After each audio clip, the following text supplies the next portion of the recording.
Good evening. I am Jack Fujii, and welcome to the fourth session of Agriculture 194R, Focus on Agriculture. Agriculture 194R is a one-credit course offered by the College of Agriculture at the University, College of Agriculture, Forestry, and Natural Resource Management now at the University of Hawaii at Hilo. And this class comes to you live every Thursday evening from the television studios located in the Mookini Library at the University of Hawaii at Hilo campus. And this evening we are also coming to you live from the TV studios located on the Manoa campus in Kuykendall Hall. We also come to you by way of the Hawaii Interactive Television System, or HITS, and your local community service channel. Before we go on, I'd like to just indicate that this evening we're going to talk about native birds of Hawaii, the species, the ecology, and the evolution of our native Hawaiian birds. And for those of you joining us for the first time, the objective of this class is to inform you about the various aspects of diversified agriculture, and each semester we focus on a different subject area. And this semester we're focusing on Hawaii's natural resources and conservation biology.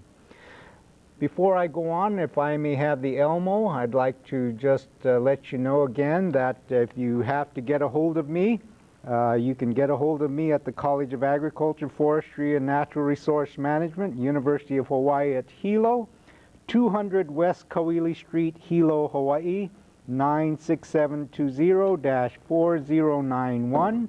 And of course, if you'd rather call us, you can call us at 974-7393, or you can fax us at 974-7674, or those of you on the internet, you can email me at jfujii.hawaii.edu. Since we are coming to you live this evening from the television studios located here on the UH Hilo campus and the UH Manoa campus, at approximately 8 p.m., those of you in the viewing audience, and of course those of you here in the studio, can call in and ask questions of our guest speakers this evening. And of course those of you on the outer islands of Maui, Oahu, Kauai, Molokai, and Lanai, you can call us collect. We have a collect number for you. And of course those of you here on the Big Island can call us direct. We hope that you don't change the channel. We have another very interesting presentation for you, and as I indicated earlier, tonight we're going to talk about Hawaii native birds and the species and the ecology and the evolution of our native Hawaiian birds. My guest speakers this evening from the University of Hawaii at Manoa, we have Dr. Sheila Conant. Dr. Conant is professor of zoology at the University of Hawaii at Manoa. And joining Sheila later on in the evening, we have Mr. Jack Jefferies, research biologist of the U.S. Fish and Wildlife Service at the Hakalau Forest National Wildlife Refuge. And I might also mention that Jack has been working with native Hawaiian birds and going through the native Hawaiian forest for the past 25 years, working on our native birds, and I believe Sheila has just as much experience, and Dr. Conant is one of the foremost authorities of Hawaiian native birds. So at this time it gives me great pleasure to introduce to you Dr. Conant, and so Sheila, why don't you go ahead and take over the class. All right, thanks, Jack. If I admitted how long I've been working on Hawaiian birds, everyone would figure out how old I am, so I don't think I'll comment on that. I'm really glad to be doing this program tonight with Jack. And before I forget, I would like to acknowledge several people for providing me with illustrations tonight. Those people are Jack Jefferies himself, who took a lot of these gorgeous photographs, my friend Rob Schallenberger, my friend Bill Mull, who lives in Volcano, and you'll see some paintings tonight. Ooh, I'm getting some feedback here. You'll see some paintings tonight done by the artist Doug Pratt. And some of the photographs that you'll see of Hawaiian bird bones are from the work of Storrs Olson and Helen James. Well, let's look at that first slide for a moment and just get started talking about Hawaiian birds. Jack and I have decided to divide up tonight's talk into two different sections. I'm going to be telling you about what kinds of birds we have in Hawaii and commenting a little bit on their evolution. And when I've finished with that, Jack is going to talk to you about ecology and conservation of forest birds in Hawaii. Well, in the previous talks, you've heard a lot about the evolution of Hawaii, both geologically and biologically. And this map really sort of says it all. We could either think here Hawaii's at the center of the universe, and I kind of like to think of it that way, or we could also notice that Hawaii is the most isolated landmass in the world. And this isolation accounts for the evolution of our really unique biota, including the birds.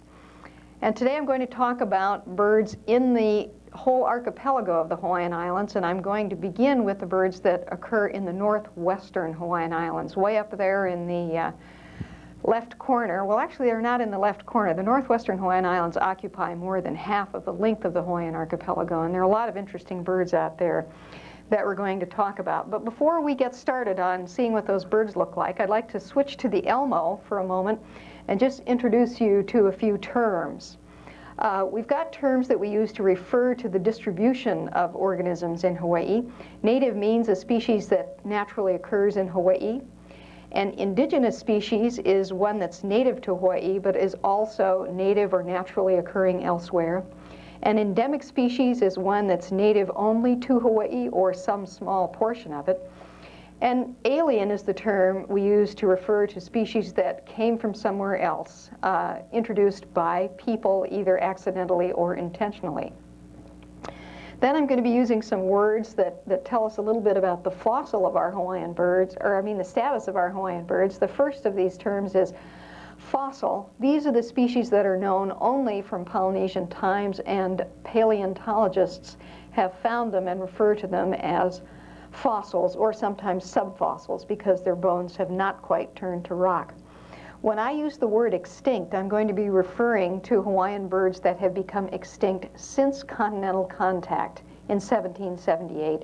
And when I use the term extant, I'm going to be referring to Hawaiian birds that are still around today. So let me take a look at another table here on the Elmo. Tell you a little bit of something about the numbers and kinds of birds in Hawaii. And we're talking about birds that come to Hawaii or live in Hawaii in different ways or for different reasons. We have native breeding birds, we have naturally occurring visitors, migratory birds, and then we have those alien species. We have about a total of 62 species of native birds that breed here. Among those 62, about 35 of them are endemic species, that is, species that are found only in Hawaii, and 27 are indigenous, and that means they're found in Hawaii and elsewhere. And then, of course, we have alien species that have been introduced by people, and we have about 54 species there. Sometimes we get new species that escape from captivity and establish breeding populations. Amongst the birds that regularly or occasionally visit Hawaii, for example, migratory species of ducks, we've noted about 50 that come. And then we've got these species that we refer to as stragglers or accidentals, because we don't expect to see them here. For example, a Steller's sea eagle that was seen at French Frigate Shoals 15 years or so ago. And then we've got quite a number of birds. Here in Honolulu, if you walk around in Kapiolani Park, you'll be treated to the sight of quite a few different species. Probably somewhere around a dozen, could be more, could be less. These species have not yet established breeding populations. Some of them may, and some of them won't. So our totals here are 54 species of alien birds that breed, and the total number of breeding birds is 106. But I want to focus tonight on Hawaii's endemic birds. So let's take a look at what we've got here, just in terms of their status. We have living today about 35 species. And just in case you're wondering why I keep saying about, sometimes people who are specialists in studying the evolution of birds will change their classification. They might decide that something we formerly considered a species with two different races or subspecies really has enough differences that we ought to call those two things species. So these numbers are a bit dynamic and flexible. Birds that have become extinct since continental contact, that includes about 19 species, and the number of fossils that we know about today is about 55. But we're always expecting this number of fossils to increase because those paleontologists keep going out and digging around the sand and climbing down into lava tubes and discovering new species.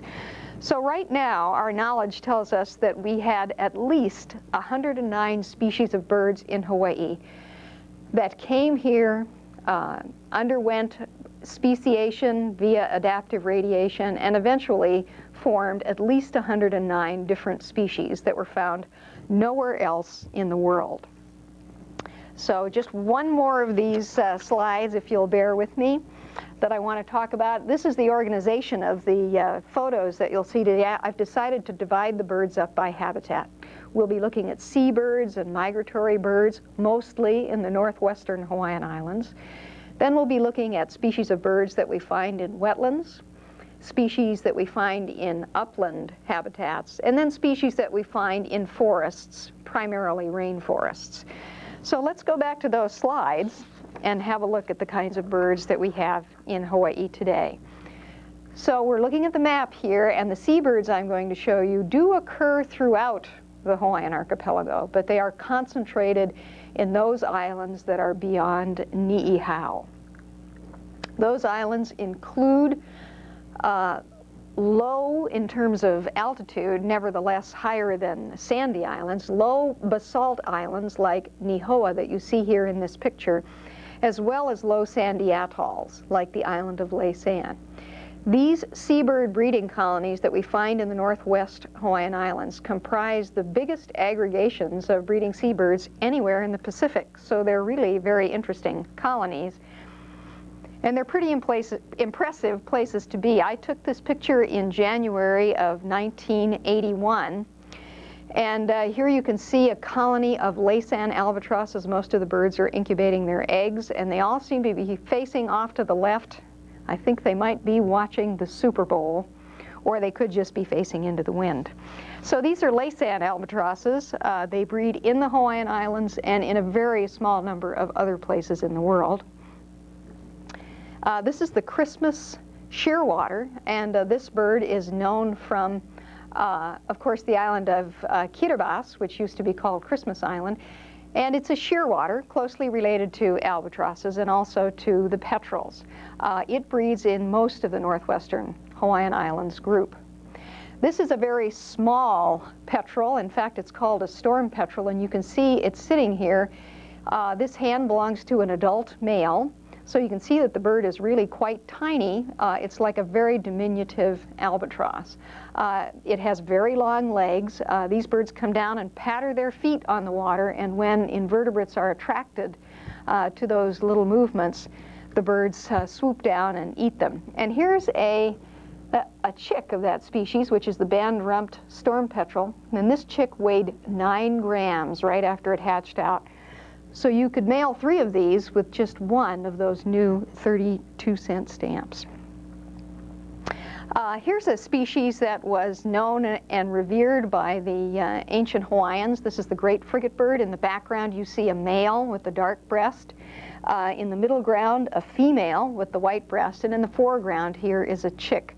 The back and neck feathers of these birds were used in some kinds of Hawaiian feather artifacts.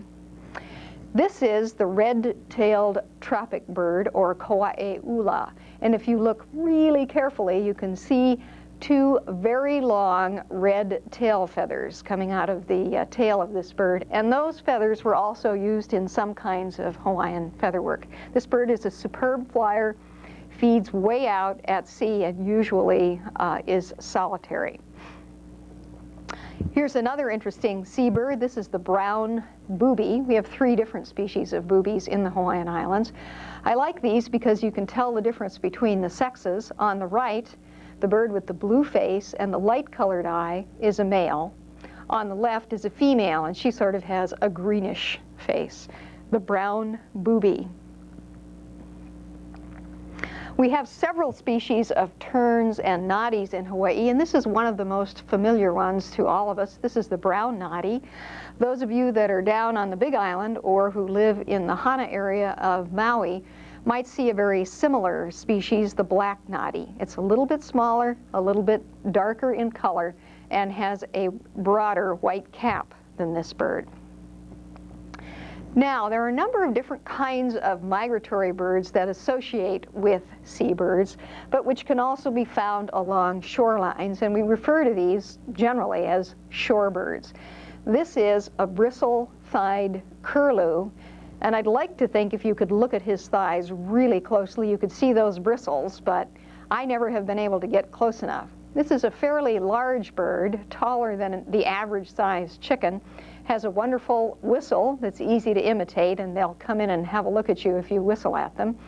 This bird is rarely seen in the main Hawaiian Islands, but is frequently seen in the northwestern Hawaiian Islands. Next, I want to show you, and maybe our wizards here, there we go, can make this bird look a little bit better. This should be very familiar to any of you that notice birds at all. This is the kolea, or golden plover. And during the winter months, when the kolea is in Hawaii, it assumes this drab plumage that we see on the left here in the photograph of the larger bird. This is a bird of open areas. We can find it along shorelines, but we more commonly see it on school grounds, golf courses, and if we have a big enough front yard, we might be lucky enough to have a kolea in the front yard. When March and April roll around, they put on their dancing clothes, which you see down here in the right-hand corner. That's a male in breeding plumage, and depart for Alaska to their breeding grounds, where they breed very rapidly, and some birds are actually returning from the breeding grounds as early as July. Now, one more little group of birds that I want to mention as long as I'm talking about seabird colonies in the northwestern Hawaiian Islands are a few species of birds that we can find in some of those seabird colonies, walking just right through those albatrosses and hopping around, feeding and so forth. One of those species is this very rare bird, the Laysan duck. This bird is not just endemic to Hawaii, it's endemic to the island of Laysan, a tiny atoll in the far northern part of the archipelago. The population of this bird ranges from fewer than 50 to several hundred, and it is considered an endangered species, even though it can be bred with some success in captivity. Another bird that you can find on the island of Nihoa is the Nihoa millerbird. This is a small warbler, eats only insects. Here I've caught one, and I'm going to be putting some colored bands on its legs and measuring and weighing it. This bird, like the Laysan duck, is endemic to a very small area, and that's the island of Nihoa. And finally, amongst these species is one of my favorite Hawaiian birds, the Laysan finch, which is, like the Laysan duck, endemic to the island of Laysan. This bird eats just about anything it comes in contact with that it's big enough to get its beak around. And unlike a lot of finches, it has really big feet and very long legs, and it will dig in the sand for seeds and so forth. And if a seabird, a smallish seabird, leaves its egg abandoned, sometimes these birds will feed on the egg. But seabirds don't usually leave their eggs unattended unless there are biologists walking around through seabird colonies. So we really can't indict the Laysan finch for being too much of a seabird predator. Now, the next group of birds that I want to talk about are those that you would find in Hawaii's wetlands. Many years ago, Hawaii had very extensive wetlands. Here you see an old picture of Waikiki, and possibly the only reason you might know it's Waikiki is that you can see Diamond Head in the background. You can see a lot of wetland area here, and this, of course, was what Waikiki looked like before it was dredged and filled and before the Alawai Canal was dug to drain these wetlands. So this was a waterbird's paradise, and now it's a paradise for tourists, but we still do have some good waterbird habitat, and we have some very interesting waterbirds, including, and I hope we can get to see the top of this bird, the auku'u. or black-crowned night heron. This bird is quite common in wetland areas, and it feeds on all kinds of things, including tilapia fish, invertebrates, frogs, and in some cases the young of other species of water birds. It can be a bit of a pest in aquaculture farms. Now, this is the alai ke'o or Hawaiian coot, and this bird is fairly common too in Hawaiian wetlands, although it is an endangered species simply because the total numbers are not very big. Several thousand birds would be a generous estimate for this species. Those of you on the Big Island could just go right out to Lokoaka Pond, or that big pond in the middle of Hilo, and have a look at an alai ke'o nearly any day. This is the alai ula, or Hawaiian moorhen, or gallinule sometimes it's called, and it has a red shield on its forehead, whereas the alai ke'o had a white shield. This is a very secretive bird. It's also considered to be endangered, but we really don't have a good idea of how many there are because they're so difficult to count. And finally, we have the Hawaiian duck, which is very similar to the North American mallard, with the difference being that both male and female Hawaiian ducks have a relatively drab plumage. This bird still has a great stronghold on the island of Kauai, but it's relatively rare on the other islands, and unfortunately on Oahu, where people have released many pet mallards.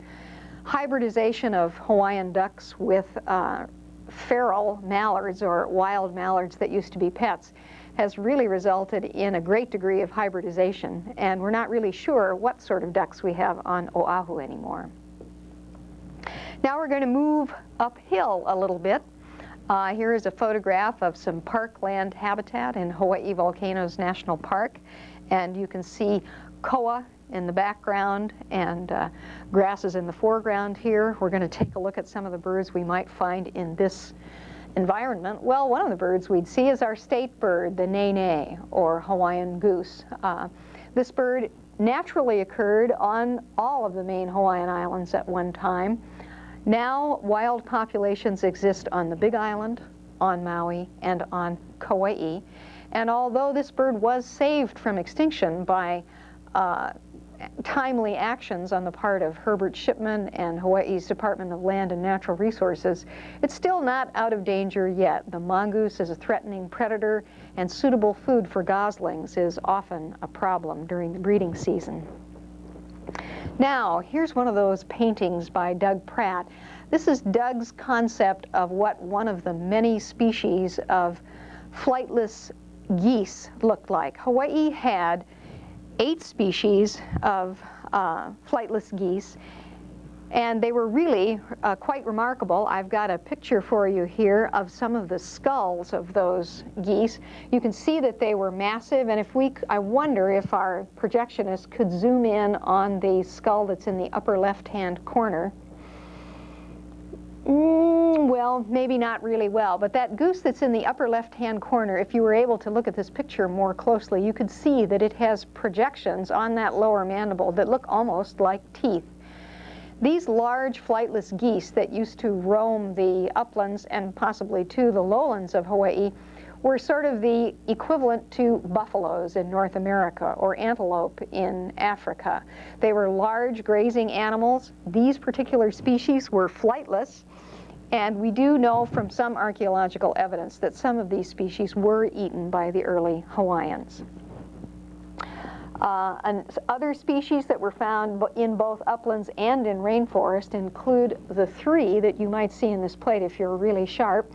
Certainly you can see this bird on the left is an ibis, the bird with the great big red bill, and very small wings. Hawaii was the first place anyone in the world had ever discovered flightless ibis. And these birds were known only as fossils. On the right there, you see a flightless rail on that log there with all the moss. And if you're very sharp, down on the forest floor, beneath that flightless rail, you'll see another small species of flightless rail, about the size of a sparrow. Hawaii had many, many species of flightless rails. Almost all of them are known only as fossils.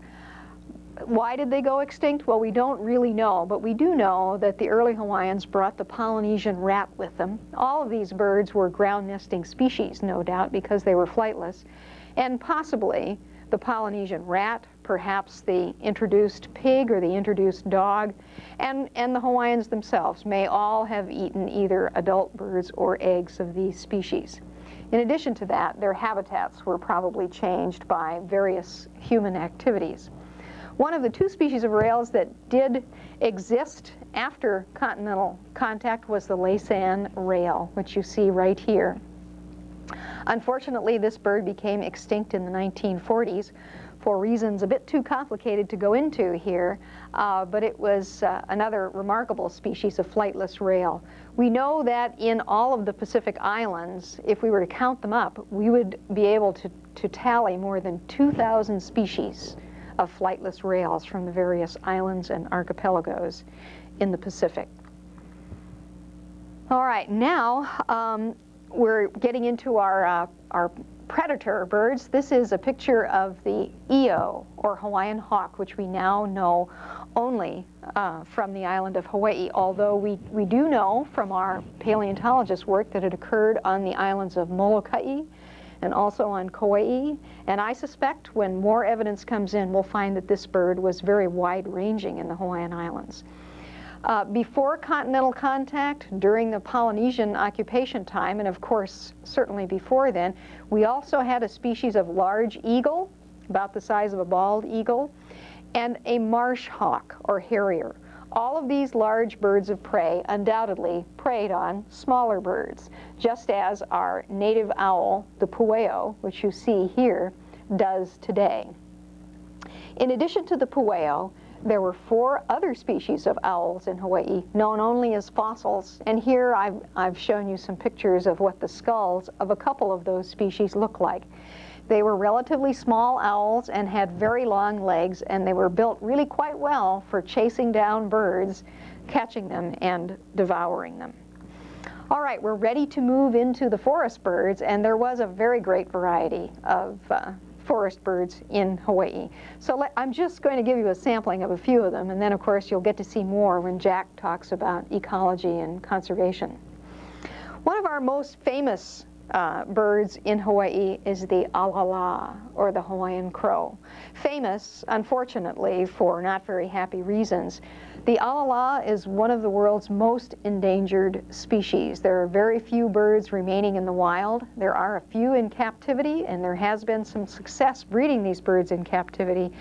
But the problems that have caused them to decline in the first place, for example, predation and disease, still haven't been solved yet. So we're really quite concerned about this species, and it truly is a remarkable bird and a beautiful bird, unless you've got some sort of prejudice against crows, which I just couldn't understand. Interestingly enough, there were 3 other species that were even larger than our Hawaiian crow, and you see here their skulls. These birds were known only as fossils, and they were the size of ravens. So we had some very large birds in the crow and raven family who were here.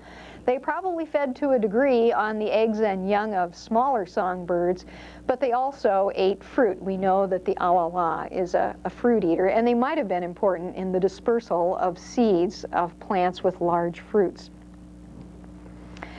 This is one of my favorite birds. This is the elepaio. It is found on the Big Island, on Oahu, and on Kauai.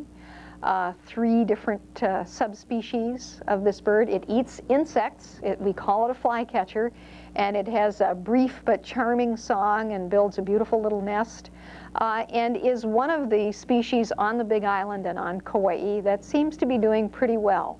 On Oahu, the elepaio is declining and may be listed soon as an endangered species. This is the omao, or Hawaiian solitaire, and this particular species of omao is endemic to the Big Island. It's a fruit-eating bird, very similar to the solitaires and thrushes of North America.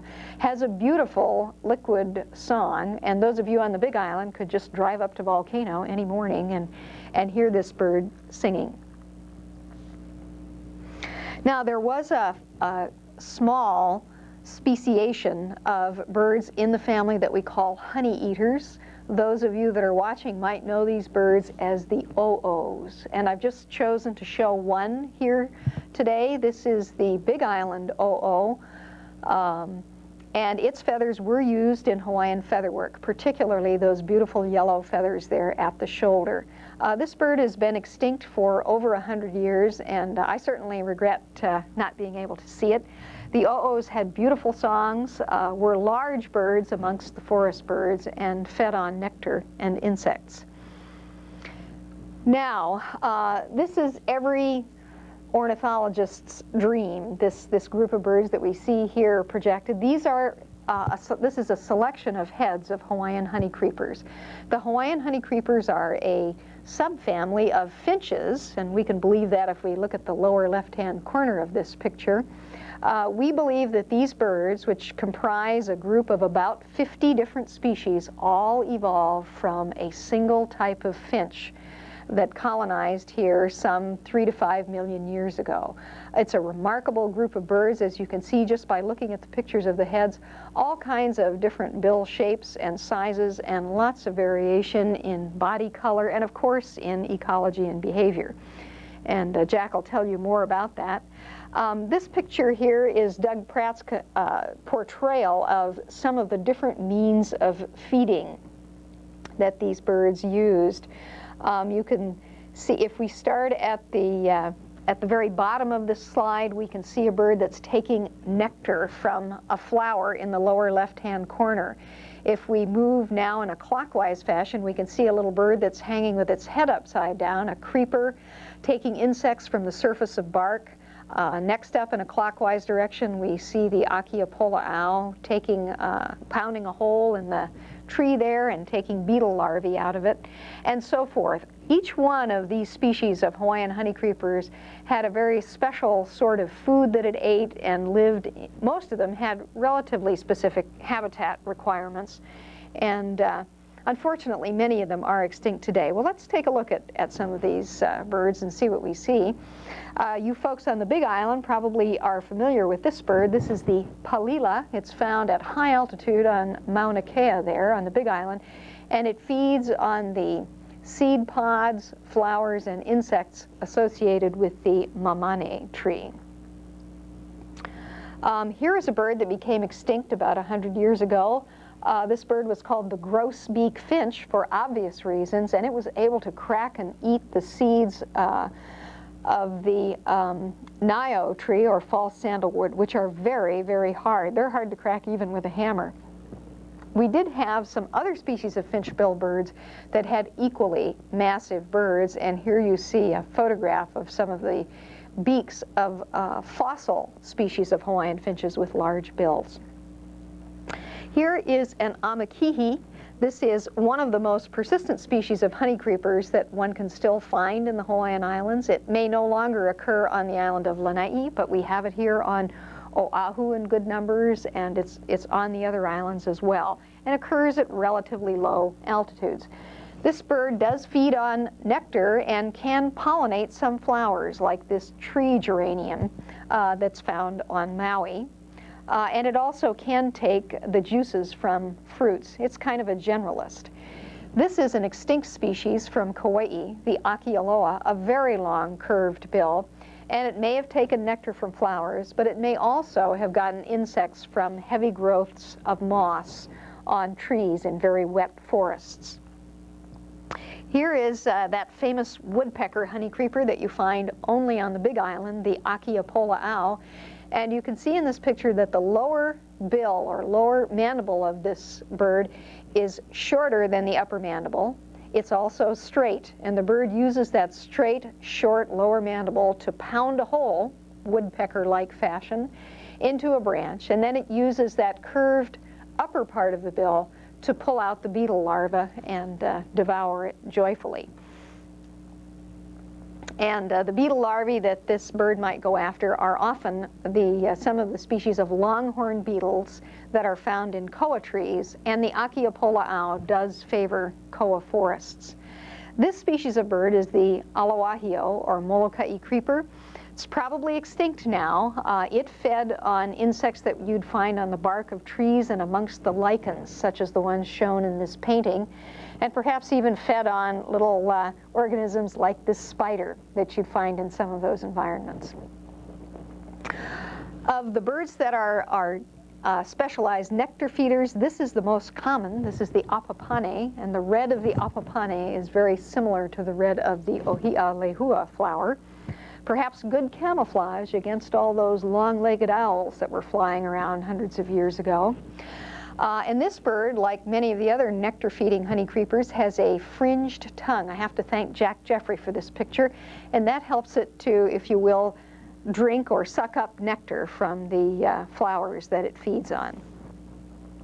This is an akohekohe. It's a large, spotted, crested version of the apapane. It was endemic to the islands of Molokai and Maui, and now only occurs on Maui, on the eastern part of Maui. It too is a nectar feeder.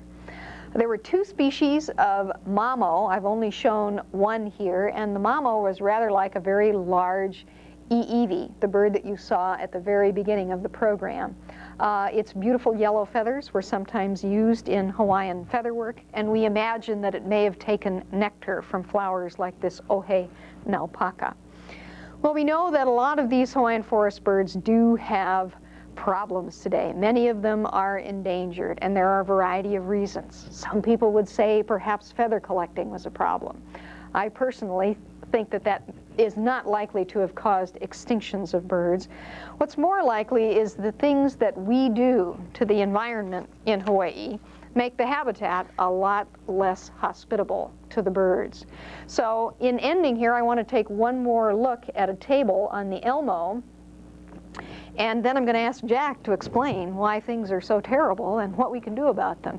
Here is a picture of the current status of endemic Hawaiian birds. Today we have 35 species, or 32% of our total, of birds that are still around.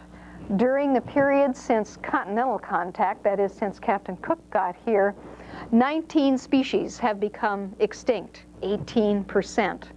During the period between when Hawaiians first colonized Hawaii and continental contact, about 55 species of birds went extinct. So the grand total of species that we have here is 109. Unfortunately today, only 32% remain, and we've got a lot of work ahead of us if we're going to keep those 32% on the list of extant birds. And so I'm going to turn it over to Jack now and let him talk to you a little bit about that.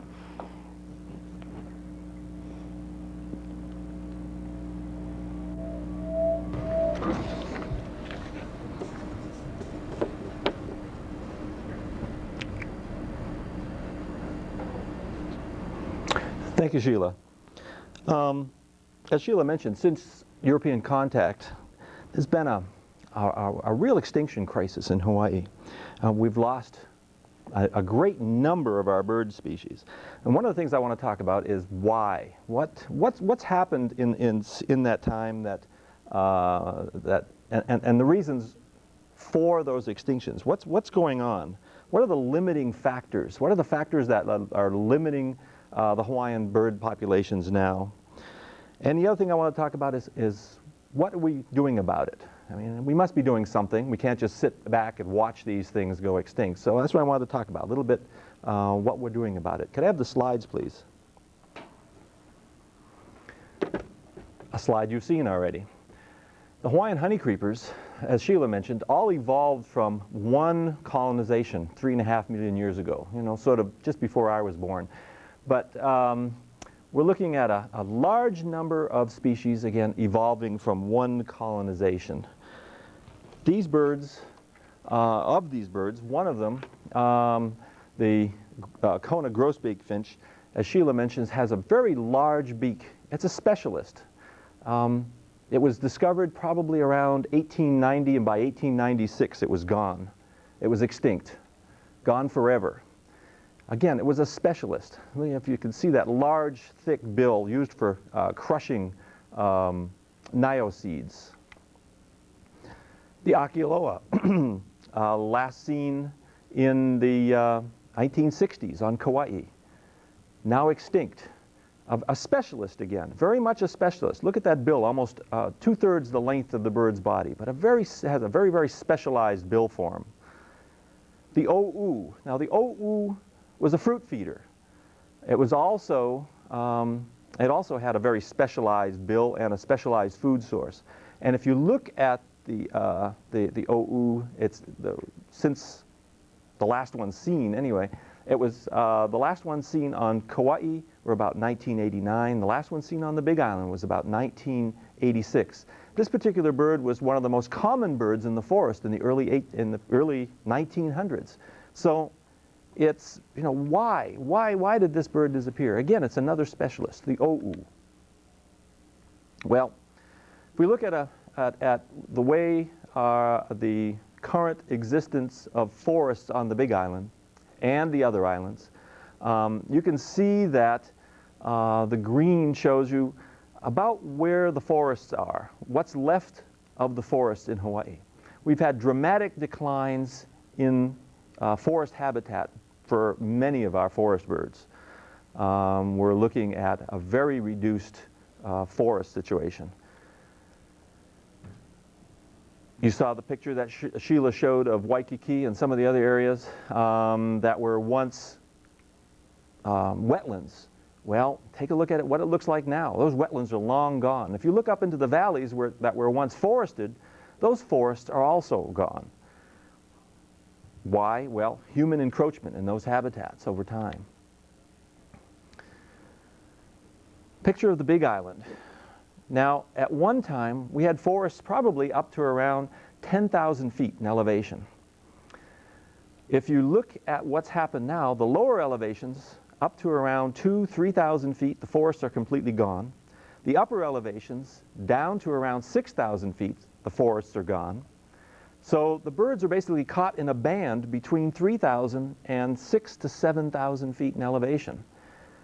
Above that, because of grazing, agriculture and grazing, the forests are gone. Below that, again, it's at the lower elevations, it's agriculture, whether it be grazing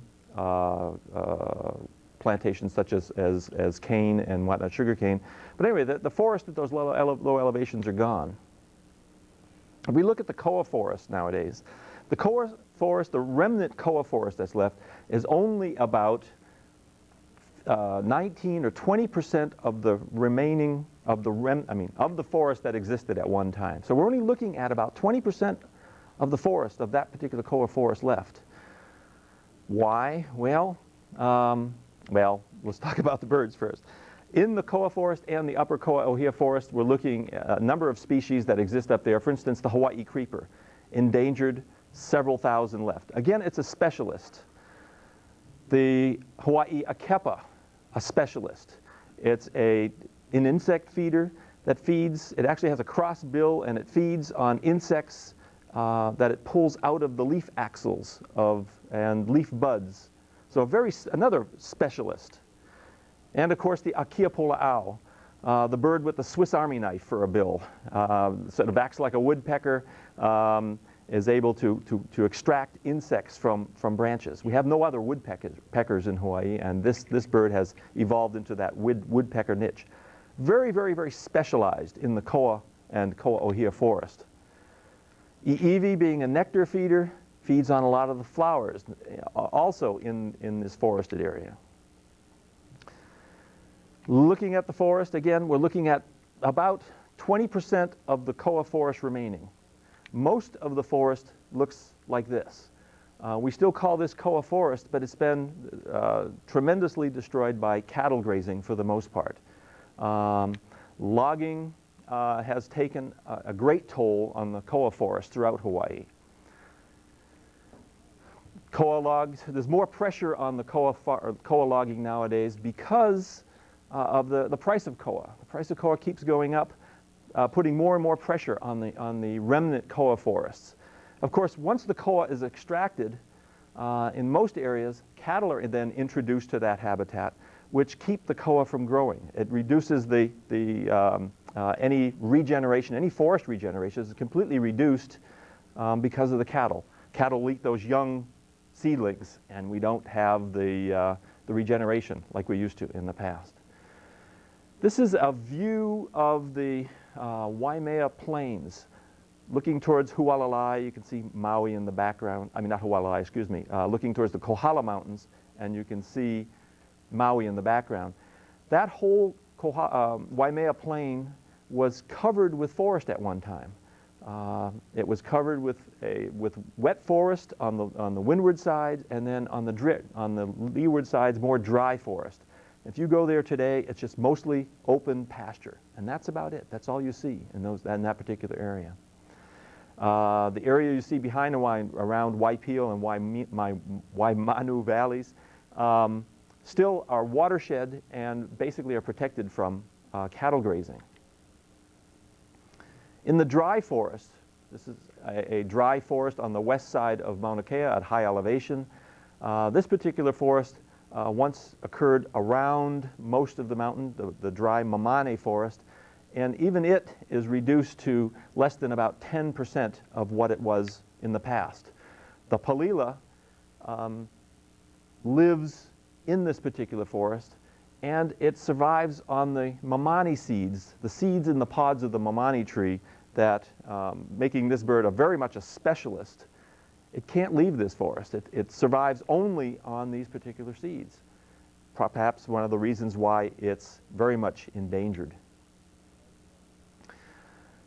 The Mamani forest has been in decline for a number of years because of introduced sheep, cattle grazing in some areas, also mouflon. Much of the Mamani forest has been completely destroyed. This particular exclosure on the slopes of Mauna Kea, you can see this is again an exclosure that was set up. Inside the fenced area, you can see fairly lush vegetation. Outside the exclosure, it's basically gone. The vegetation is gone. This is mainly due to sheep and mouflon, probably some goats, and at slightly lower elevations, cattle grazing. Now, if we move on to the wet forest, much in the way of the wet forest we still have, but much of it is very much disturbed. Some of the birds from the wet forest, this is for instance the Maui parrotbill, only known from Maui, probably less than 1,000 left, very much endangered. Another specialist. It feeds with its powerful bill, it has a finch-like bill, it feeds on insects under the bark of the trees and in branches by crushing them. Very, very, very powerful bill, and it uses, like I said, uses that bill for crushing stems to pull out insects. Again, a specialist and endangered. The akohekohe, or crested honeycreeper, also found on Maui, a nectar feeder, is also found in the wet forest and is also very much endangered and is also a specialist. Probably the rarest bird in Hawaii is the po'ouli. This is a Doug Pratt rendition of this particular bird. There are only 3 left in existence. Can you imagine that? I mean, 3 left as far as we know. This bird is probably, for the most part, eats snails and small insects and lives mostly in the understory areas of the Maui rainforest. If we start looking at some of the forest areas, the wet forest areas, and what's caused the destruction of those areas, mainly we're looking at a pig situation. In a forest situation like this is a rainforest area on Maui, gets several hundred inches of rain a year. As you're walking around in a forest of this type, it's like walking on a giant sponge. The ground is covered with mosses and ferns. All the trees are covered with mosses and lichens. A very intact situation. Add pigs to the situation. Now again, pigs are not native to Hawaii. They were introduced by humans. The other thing we need to look at is many of the Hawaiian plants evolved without giant grazers, such as cattle and pigs, goats and sheep. These were introduced. So without these grazers, many of the Hawaiian plants lost their defenses. They lost their spines. We have, for instance, spineless raspberries, nettleless nettles, mintless mints, what purpose does a mint have? Does mintiness have? Well, if any of you own horses or whatnot, you notice that if you ever have mints growing in an area or plants with very strong flavors, horses, cows, grazers won't eat them. So they're protection. They protect the plants. Spines and other things protect the plants. So when these plants got here and evolved, there were no giant grazers. They ended up losing those protective mechanisms. They didn't need them. But yet when these animals were introduced by Captain Vancouver in the late 1700s, he introduced cattle and sheep.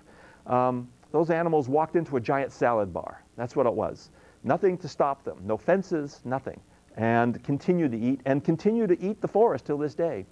Pigs in the forest situation, I mean, again, we go into a relatively pristine forest where pigs haven't been. The addition of pigs moving up into an area, and it doesn't take long before the damage occurs. Now, the effects of pigs in an area, a wet rainforest, can be extremely devastating. First of all, once the vegetation cover is removed, as the pigs root for worms and roots and eat some of the vegetation, it exposes the soil. You're talking a high rainfall area, maybe 200 inches of rain a year. Immediately, we end up with a situation where we have a tremendous amount of erosion. And that erosion, the runoff from that, runs into the streams, causing damage to the stream ecosystem, siltation. Then onto the reefs. You end up with siltation of the reefs, causing damage to the reefs. So not only do the pigs cause damage to the rainforest situation, but they're also causing damage to other ecosystems in the Hawaiian Islands. The pigs rototill a tremendous amount of ground. Almost every bit of forest throughout Hawaii has been rototilled in some way or form by pigs. Only several small areas, one on Molokai and one on Maui, have not been impacted by grazers of some sort and pigs. Pigs also, one of their preference foods is hapu'u, the giant tree fern. They knock down the tree fern, start at the frond end, ripping it open, eating the starchy center. Now, you'd think that in a normal rainforest situation there'd be lots of puddles. Well, there isn't. The vegetation covers everything. In a pristine forest, you don't find puddles. Now, you do find streams, clear water streams, where the water's flowing down the streams. But when the pigs move into a forest area, they leave pig wallows. They also leave these troughs in the hapu'u. And these are perfect areas for mosquitoes to breed. Mosquitoes are not native to Hawaii. They were introduced. They're a tropical mosquito, at least the one I wanted to talk about, the Culex mosquito. It's a tropical mosquito. It was introduced probably in the 1800s. Diseases were introduced with other birds that were brought into Hawaii. Diseases like avian pox and avian malaria, which are carried by these mosquitoes. The native forest birds evolved without the diseases. And so when the diseases got here, the mosquitoes carrying the diseases infected the birds, and we've lost many of the birds within the distribution of the mosquito. The mosquito has become adapted to higher and higher and higher elevations. Right now, mosquitoes get up to 4,500 feet or above, causing there to be basically no native forest birds, or very few native forest birds, below 4,500 feet elevation on most of the islands. And if you look at islands that are very low in elevation, for instance, Molokai, we did surveys there quite a few years ago, and we found only 1 or 2 EEV surviving on Molokai. It's because the island's so low. It's below 5,000 feet. Most of the island is low. Mosquitoes can move up into those higher elevations and completely almost eradicate the bird populations. So mosquitoes are a problem, but enhanced by the pig situation. The mosquitoes are becoming adapted to higher and higher elevations. And as you saw in that one image, that one photograph, the birds can't go any higher. Above 6,000 feet, there's not much forest, or no forest at all. So here you have basically a wave of extinction moving uphill, wiping out the native forest birds. This is pox on a namakihi. You can see the lesions around the bill. Very much like chicken pox that we get, only the lesions are larger. And if they cover the eye, or if they get into the bird's mouth, can actually cause the bird to die. Also, secondary infections can occur when the bird scratches these lesions. Now, so far we've talked about habitat loss, and we've talked about diseases. Now, there are other things that cause habitat loss besides grazers. But still, we're talking about alien species. Weeds, for instance, such as banana polka. Banana polka is only one of many, many weeds that cause problems. On the Big Island, we're looking at probably 30,000 acres of banana polka. You say, well, what's so bad about banana polka? It's got a pretty flower, it's a passion fruit, it's a vine. Well, it grows at some of the upper elevations, the upper limits of where the native forest birds are. It grows up, as you can see in this photo, it grows up into the trees, causing collapse of the trees. You end up losing the native forest at these elevations. It's a disaster for native forests. So here's an alien species that that's a weed, that's a problem. And there's many more out there. Blackberry is another example. It prevents forest regeneration. It prevents the seeds, the native tree seeds, from growing and reforesting an area that may have been opened up by grazers or something of that sort.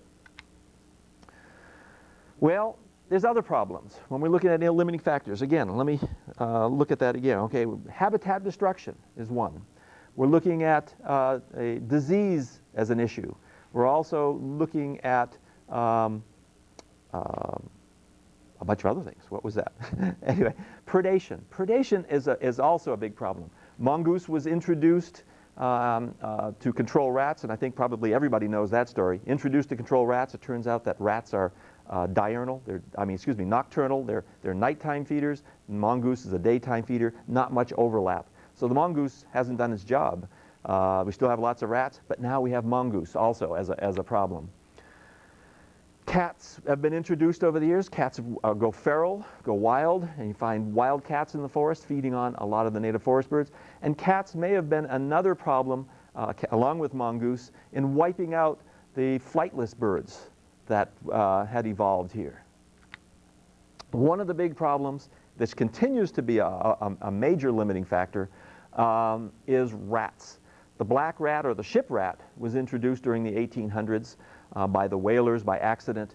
Some of the other rats don't climb trees, but the black rat spends a lot of time in trees.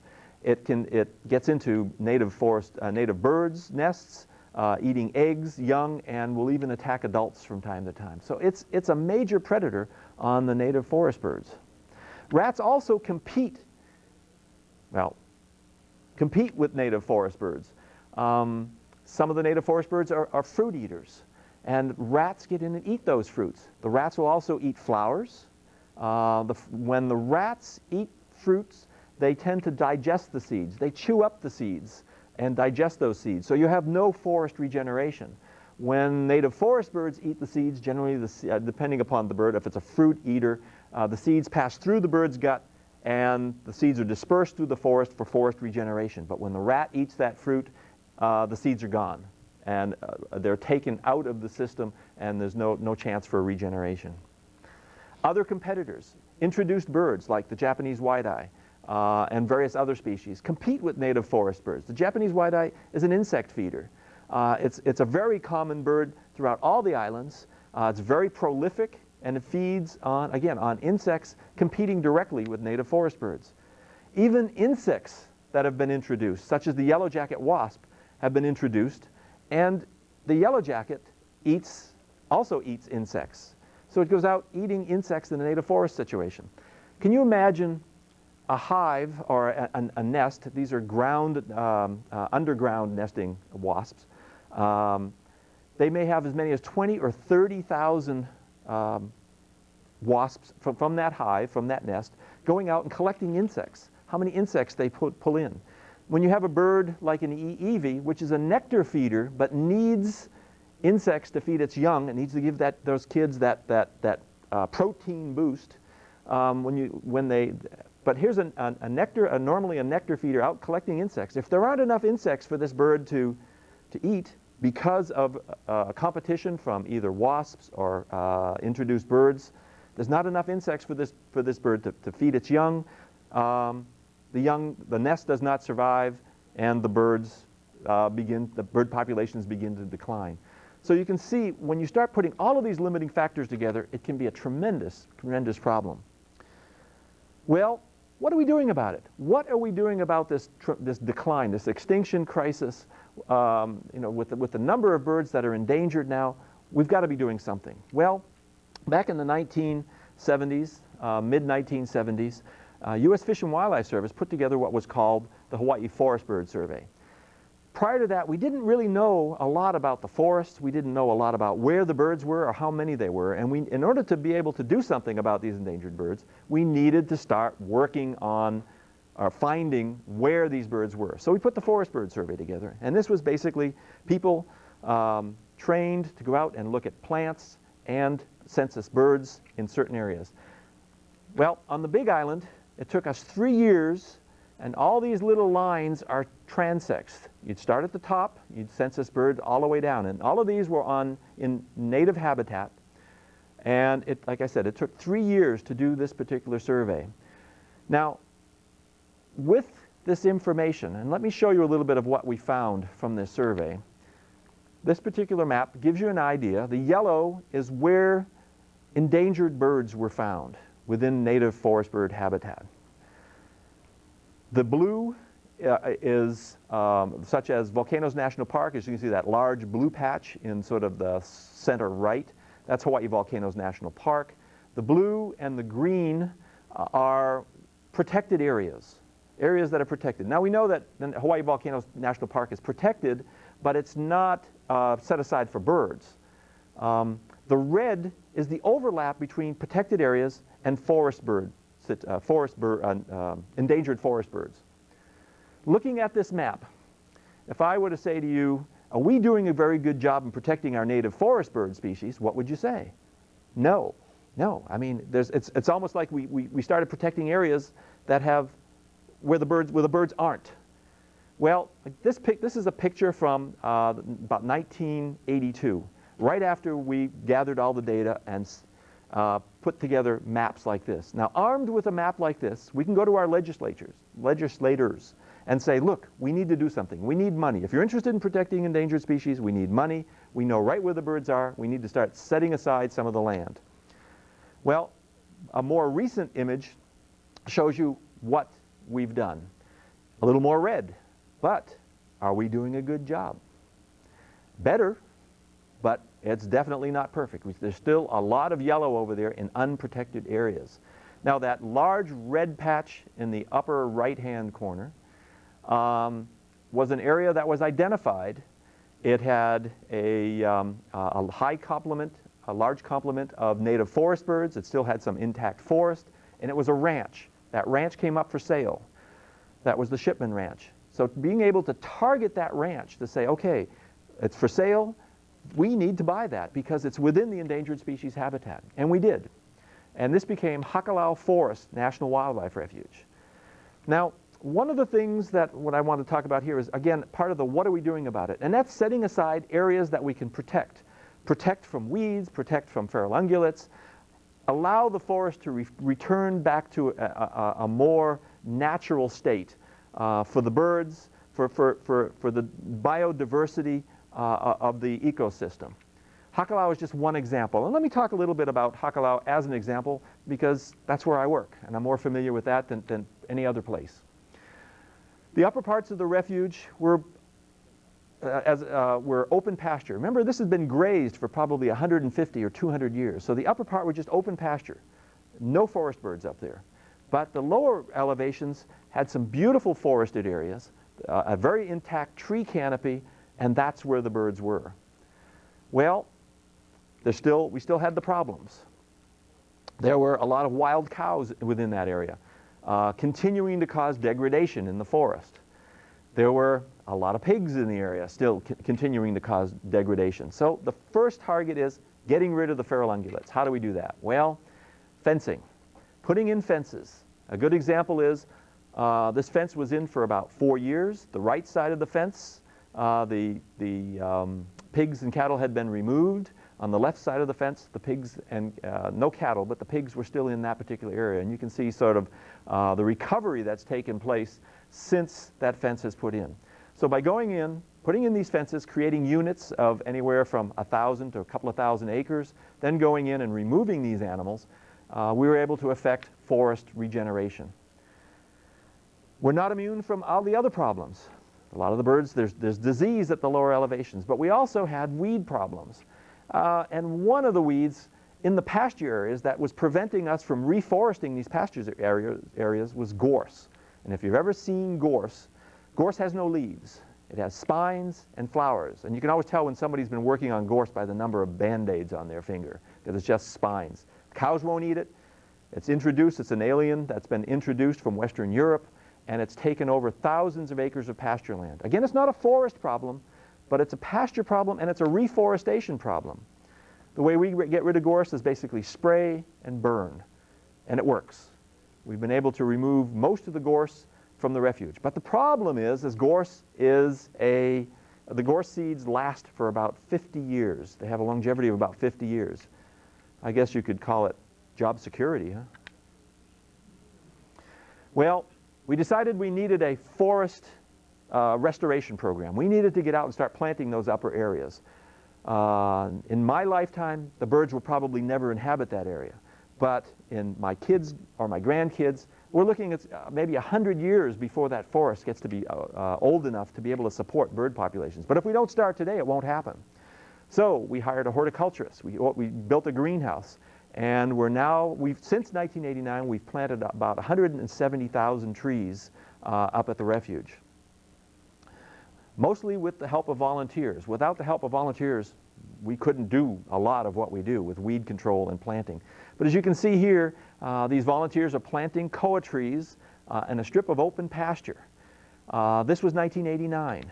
If you look at a more recent picture, here's the trees growing.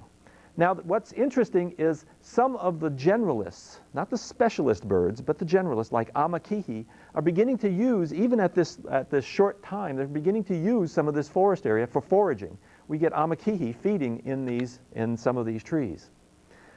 Some of the other problems are endangered species. Not that they are a problem, but that the species have a problem because there's so few of them left. This is Cyanea shipmanii. It was named by Rock.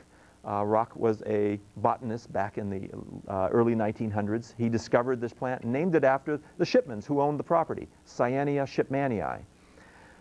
This plant is now down to about a half a dozen individuals left in the world, and their world is on the Big Island. That's it. It's the only place this plant is found. A half a dozen individuals, that's it. Well, our horticulturist, Baron Horiuchi, has been able to take this seeds from this plant and get them growing. Patty Moriyasu at the volcano experiment station has been able to get also some of these plants to grow, and will very shortly be outplanting some of these plants. There's a lot of other research going on the refuge. Research is a very, very important part of all of our programs. If we don't know what direction to go in, we really can't do anything. University of Hawaii, USGS BRD, US Forest Service are all doing research at the refuge and throughout the islands, helping us to determine what directions we need to go to help these birds at some point into the future. I come back to volunteers again. It's folks like you that help us tremendously. These folks are picking koa seeds to help out with our tree planting program. We have weed control programs, and it takes people like you to be able to help us throughout the state, understanding what's going on, and to be able to help us, help yourselves, help us, help the birds, so that these birds will be around for the future. They'll be around for our kids and our grandkids. I've seen probably 4 or 5 bird species go extinct in the last 25 years, if not more. I don't want to see that happen in the next few years. So the way I look at it is, my job is for the birds. And it really is. That's why I'm doing what I'm doing. And I implore you to help us all. And I think it'd be a real good opportunity to be able to do help either at the refuge or at other areas in Hawaii helping the State Department of Land and Natural Resources, helping here at the university or whatever. Do your part. It's important. Thank you.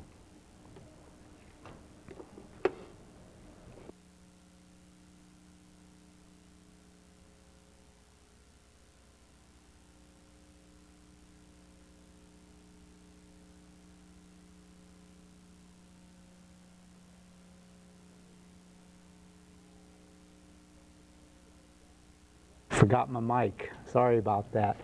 I'd like to thank Jack and Sheila for their excellent presentation on our native Hawaiian birds.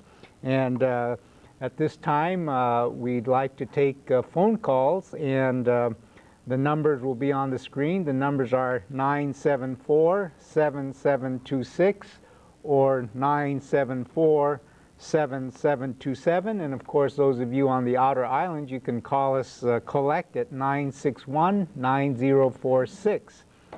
So if you have any questions about our native birds or how they evolved, please give us a call. This evening we're featuring Dr. Sheila Conant, a professor of zoology at the University of Hawaii at Manoa, and she's coming to us live from the studios on the Manoa campus. And of course we have here Mr. Jack Jefferies, wildlife biologist with the U.S. Fish and Wildlife Service. And if you have any questions, please give us a call. While we're waiting for calls, maybe I'd like to ask Sheila, I was always interested in those tropic birds, and I was wondering what those long feathers, tail feathers are used for. Is there any functionality of those tail feathers?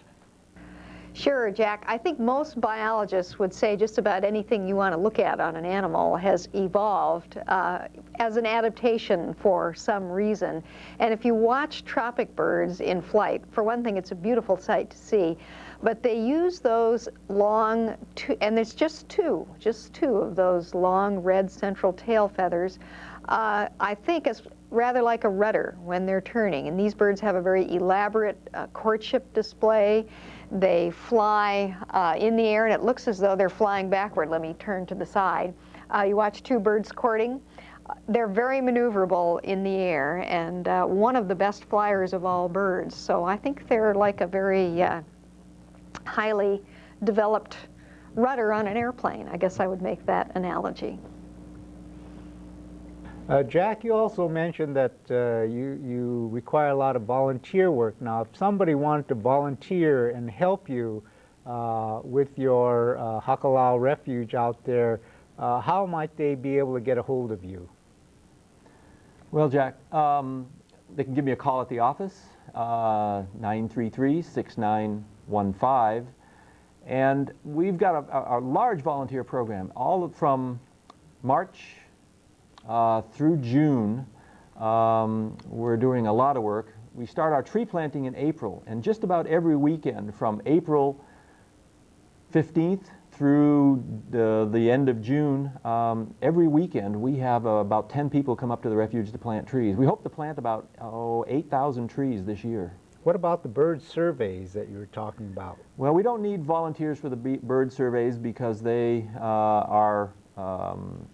we need people with expertise to be able to do those particular duties.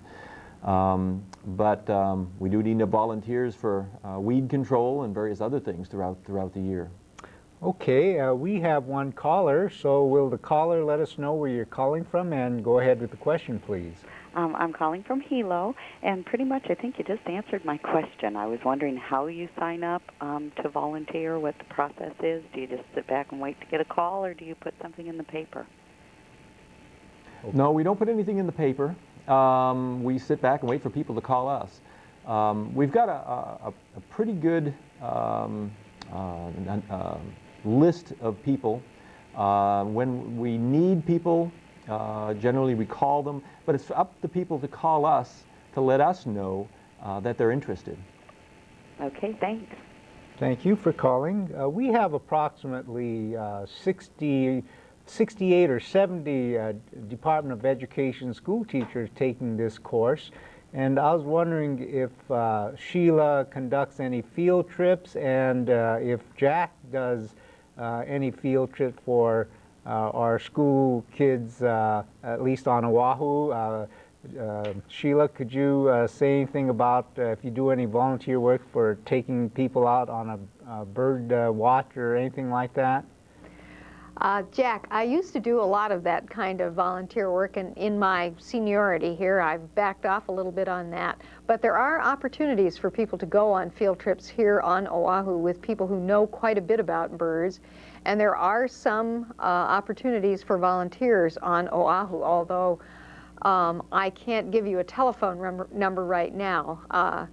Last Saturday, I did lead a brief bird hike to the Lion Arboretum in the back of Manoa Valley, and we got to see quite a few birds. It's not very easy to see native birds there. In addition, there are regular field trips taken by the Hawaii Audubon Society, and lots of really knowledgeable people, and they take forest bird hikes. They go to seabird colonies. They go to wetlands looking for birds. And I think, too, that some of the refuges on Oahu do some kinds of guided tours. I know that if a teacher is interested in taking students on a field trip, the U.S. Fish and Wildlife Service office in Honolulu could be contacted. And the State Department of Land and Natural Resources also has a Natural Area Reserve System program. And I don't know if they lead field trips, but I do know that they like volunteers, too, to do just the same sort of thing that Jack is talking about. So there are two places where people could call, and a number of folks that take field trips, although I don't do very many anymore. Thank you, Sheila. We have 3 callers on the line. Will the first caller let us know where you're calling from, and go ahead with the question, please? Hi, my name is Koke, calling from Hilo. Yes. And it's about the Hakalau Forest Reserve. Yes. Does it also extend to the river mouth where it extends to the ocean? Jack? No, it doesn't. The refuge stops at about 3,200 feet elevation above the cane fields. It doesn't go all the way down to the ocean. Okay, that, and I was wondering about the streams and the waterfalls coming down from there, how the feral pigs and goats and cattle and so on and so forth affect the streams and rivers that go down into the ocean and can affect some of the marine wildlife entering the bay down there in Hakalau. Well, as I mentioned before, because of a lot of the digging that pigs do in the forest area, it exposes a lot of soil, so you end up with a lot of erosion. And a lot of that soil washes down into the rivers. You've probably seen the rivers turn color, become muddy during heavy rains. Yeah. A lot of that, well, a lot of when of course when the plantations were doing their harvesting and whatnot, you'd see a lot of that. But now that there's no harvesting, you still see the water turning dark color, and most of that has to do with erosion from the upper elevations. And again, that soil washes down into the river ecosystems, and the siltation is not good for the native fish and shrimp and snails that live in the rivers. It also washes down into the ocean, and it affects the any of the coral reefs or even the fish that occur in those areas around the mouths of rivers. Now, it may wash food and whatnot, the rain itself washing food down the river. So sometimes you may end up with concentrations of fish around the outside of a plume, and I think a lot of fishermen know that, so they go down and fish those areas after a heavy rain. I got another question. It's being towards Hakalau and other bays and river mouths on that side of the island. The notice of leptospirosis being in that area, I'm not sure, correct me if I'm wrong, but isn't that caused by the urination of fur animals in the vicinity above the stream? Yeah, leptospirosis is pigs and rats definitely carry leptospirosis, and it's a big problem along the Hamakua coast. Again, eliminating, or if possible, eliminating pigs and rats along that area would reduce the incidence of leptospirosis. Eliminating rats would probably be next to impossible. Okay, thank you. Thank you for calling from Hilo. I'd just like to remind you on February 25th on Focus on Agriculture, we'll be talking about our Hawaiian strain with Dr. Jim Nishimoto with the Department of Land and Natural Resources. We have two other callers, so will the next caller let us know where you're calling from and go ahead with the question, please. I'm calling from Princeville. Yes. And we have about 4 or 5 varieties of cardinals over here, and they seem to be in extremely small numbers. I'm just wondering what we can do to help keep them from going. Okay. Who'd like to answer that, Sheila or Jack? Sheila. Jack says Sheila. So Sheila, go ahead. Well, that is a little bit of a tough question because I'll have to be maybe a little bit impolite to that caller.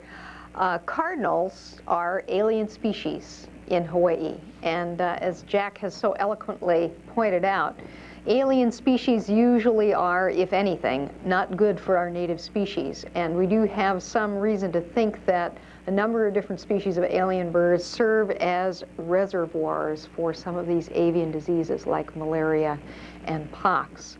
But let me sort of back off a little and say that some of the alien birds exist only in the lowlands. They're not likely to be offering competition for food for the native birds. And when I think about it from an educational standpoint, we want people to appreciate living things. We want them to get an appreciation for birds. And a lot of times, the introduced species are the ones that we have to look at. So while I would not want to offer you some way of encouraging your species of cardinals, I would want to say, well, go ahead and enjoy them. But realize that they are alien species, and if they give you a love for birds, well, hop in your car and drive to Kilauea Lighthouse and look at some of those native seabirds, or drive up to Kokee and look at some of the native forest birds.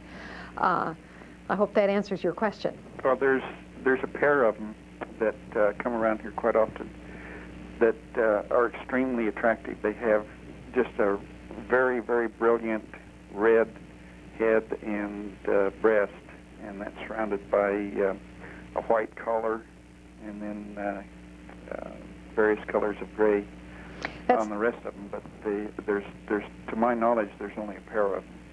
Well, that's the red-crested cardinal, and if you came to Oahu, you would find that it was relatively common. I can see it virtually every day here on the University of Hawaii campus. I don't really know my bird distributions well enough to recall if it has been on Kauai for a long time. It might have introduced itself to Kauai from Oahu. It is less common on the other main Hawaiian islands than it is on Oahu. But what you've got there is the red-crested cardinal. I've been trying to feed them occasionally when they come around here, and there's just scads of doves, you know, both sizes of doves, and these two cardinals plus a couple other cardinals that are, you know, of different coloring, but a little larger cardinal, but these that I mentioned.